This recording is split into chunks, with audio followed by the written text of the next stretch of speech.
ஆன்மீக நண்பர்கள் அனைவருக்கும் அன்பான வணக்கத்தை தெரிவிச்சுக்கிறேன். பக்திய எல்லாரும் தான் கடவுள் மேல செலுத்துறோம். ஆனா கடவுள் சிலருக்கு மட்டும் அள்ளி அள்ளி கொடுக்கிறாரு, சிலருக்கு கிள்ளி கொடுக்கிறாரு, சிலருடைய முகத்தையே பார்க்க மாட்டாரு, பாராமுகமா இருக்காரு அப்படின்லாம் புலம்புறத நம்ம கேள்விப்பட்டிருப்போம். கடவுள் ஏங்க அப்படி இருக்காரு? கடவுள் எல்லாருக்கும் எல்லாத்தையும் சமமா கொடுத்துடலாம்ல, ஏன் ஏழைய படைக்கணும், ஏன் பணக்காரனை படைக்கணும்? இப்படிலாம் கேள்விகள் எழுது இல்லையா? கடவுள் எந்த பக்தனை விரும்புறாரு அப்படிங்கிறத தெரிஞ்சுக்கிறது இந்த இடத்துல ரொம்ப அவசியமான ஒண்ணு.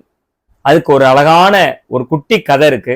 அந்த கதையை தான் நம்ம எப்படி பக்தியை செலுத்த வேண்டும் இறைவன் மீது அப்படிங்கிறதுக்காக சொல்ல வந்திருக்கேன். நேரடியா நம்ம இந்த கதைக்குள்ளேயே போயிடலாம். ஒரு ஊர்ல ஒரு பெரிய கோடீஸ்வரன் இருந்தார்.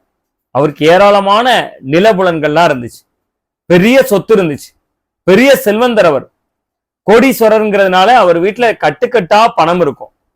அவருடைய மனைவி எப்பவுமே கழுத்து நிறைய ஆபரணங்கள் போட்டிருப்பாங்க, தங்க நகைகள் போட்டிருப்பாங்க.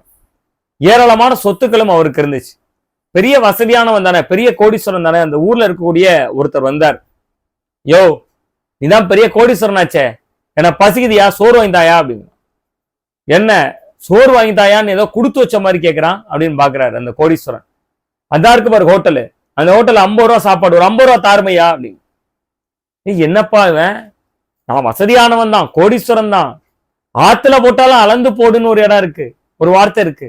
இவன் வாரான், நம்மள்கிட்ட ஒரு திட்ட தொழில கேட்கிறான், அதிகார தொழில கேட்கிறான், ஏதோ அவன் பணம் நம்மள்ட்ட இருக்கிற மாதிரில கேட்கிறான். இருந்தாலும் அவன் கேட்டுட்டான்ல நம்ம கிட்ட. அந்த கோடீஸ்வரன் சாப்பாட்டுக்கு எவ்வளவு ஆகும்? 50 ரூபா ஆகும். வெறும் 5 ரூபா கொடுத்து அனுப்புறாரு. அவனு திட்டிக்கிட்டே, மனுஷனாயா அவன், கோடி கோடியா வச்சிருக்கான், 50 ரூபா கேட்டா 5 ரூபா தாரான் அப்படின்னு சொல்லிட்டு நடந்து போயிடுறான். அதே ஊர்ல இருக்க இன்னொருத்தன் வாரான்.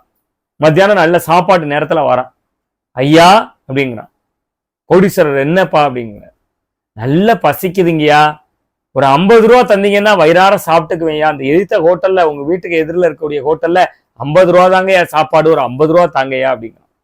உடனே அந்த கோடீஸ்வரன் சரிப்பா இந்த அப்படின்னு 50 ரூபாயை கொடுத்து அனுப்பிடுறான். மூணாவதா கொஞ்ச நேரம் கழிச்சு, இன்னொரு அரை மணி நேரம் கழிச்சு இன்னொருத்தன் வரான். ஐயா ஐயான்னு கூப்பிடுறான். உன்னை கோடீஸ்வரன் வீட்டுக்குள்ள இருந்து வெளியில வர்றார். என்னப்பா அப்படிங்கிறார்.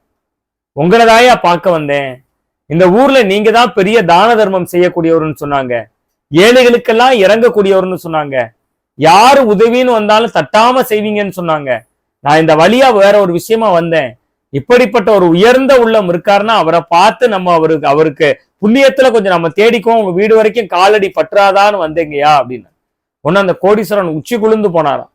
எந்த எதிர்பார்ப்பும் இல்லாம நீ என் வீட்டுக்கு வந்திருக்கியா, உள்ள வாயான்னு கூப்பிட்டாராம். உள்ள கூப்பிட்டு அவனுக்கு வயிறார அவர் வீட்டுல அவர் சாப்பிடக்கூடிய எல்லா வகையான சாப்பாடையும் போட்டு, கூடவே அழகான ஒரு பாயாசத்தையும் வச்சு அவருக்கு சாப்பாடு போடுறார். அவரும் திருப்தியா எல்லாம் சாப்பிட்டுட்டார். சாப்பிட்டு முடிச்சுட்டு ஐயா கிளம்புறேங்கய்யா அப்படிங்கிற. கோடீஸ்வரனுக்கு மனசு கேட்கலையா, கையை பிடிச்சிட்டு கேட்கிறாரு, உனக்கு ஏதாவது உதவி வேணுமா, ஏதாவது வேணும்னா என்கிட்ட கேளு அப்படின்னு.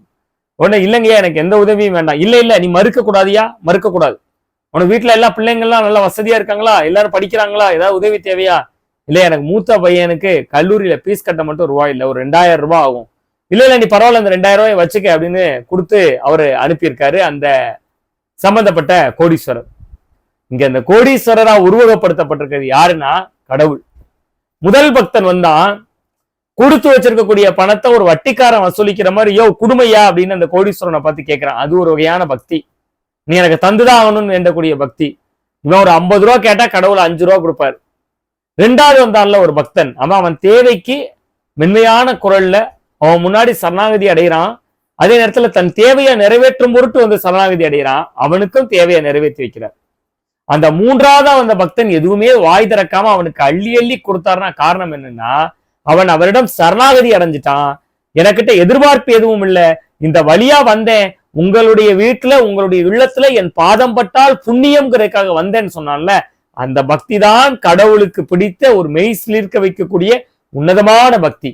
எதிர்பார்ப்புகளுக்கெல்லாம் அப்பாற்பட்ட ஒரு பக்தியோடு நாம் இருக்கிற பொழுதுதான் நம்மால் வாழ்க்கையில வெற்றி பெற முடியும்.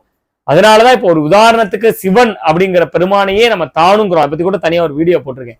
அந்த தானு என்கிற சொல்லுக்கே பட்டுப்போன மரம் என்று பொருள். இறைவன் கிட்ட வேண்டுகிற பொழுது ஒரு பட்டுப்போன மரமாக நின்று அவரிடம் பாதம் பணிந்து வேண்டுகிற பொழுது நம்முடைய வேண்டுதல்களை எல்லாம் இறைவன் நிறைவேற்றி தருவான். இந்த குறுகிய கதை மூலமா, இந்த சின்னஞ்சிறிய கதை மூலமா நாம் பக்தியை எப்படி செலுத்த வேண்டும் என்கிற ஒரு உன்னதமான தகவலை உங்கள் மத்தியில் கடத்தி இருப்பேன் என்று நான் நினைக்கிறேன். தினம் தினம் இப்படி குட்டி குட்டியான ஆன்மீக தகவல்களை, மிக அருமையான தகவல்களை பெறதுக்கு இதுவரைக்கும் நம்ம ஆன்மீக பாரதம் யூடியூப் சேனலை சப்ஸ்கிரைப் பண்ணாதவங்க மறக்காம சப்ஸ்கிரைப் பண்ணுங்க. கூடவே பக்கத்துல இருக்கக்கூடிய பெல் ஐகானையும் கிளிக் பண்ணுங்க. அப்பதான் நான் போடுற வீடியோக்கள் தொடர்ந்து உங்களுக்கு அலர்ட் மெசேஜா வரும். நன்றி, வணக்கம்.